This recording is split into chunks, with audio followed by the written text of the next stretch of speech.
మనం ఈ గదిలోంచి ఇప్పుడప్పుడే బయటపడేలా లేవు. ఈ పొగ పీలుస్తూ నువ్వు పోసే నూనెతో జారుతూ జారుతూ చచ్చేలా ఉన్నావు. ఎందుకక్క ఇంత నూనె పోసావు? నేనేమన్నా మన కోసం పోసానా చెల్లి? ఆ ముద్రిష్టం దానికోసమేగా పోసాను. దేవుడు, మన చావు మరి ఇలా ఉంటుంది అనుకోలేదక్క.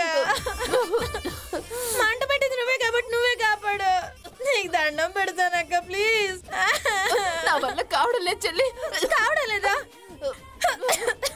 ఎవరు తీసుకున్న కొద్దిగా వాళ్ళే పడ్డట్టు అయిపోయింది మన పరిస్థితి.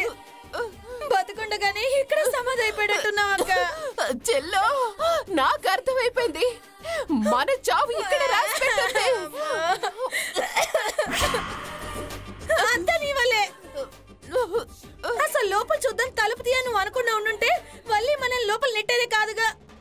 పెద్ద చూద్దామని మన చావును తీసుకొచ్చావు. దాని పని చెప్తానే. ఏంటి చెప్పేది? దేవుడి దయ వల్ల ఇక్కడి నుంచి బయటపడేదాకా దాని పేరు చెప్పకక్క. మనం బయటపడాల్సి వస్తుంది. అసలే అంతా మన మీద గుర్రుగా ఉన్నారు. అది పాయింటేనే.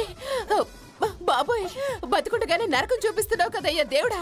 ఎక్కడ మమ్మల్ని చంపేస్తావా ఏంటి?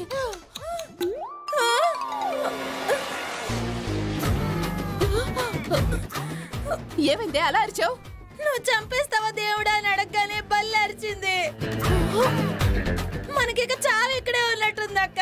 అయ్యో,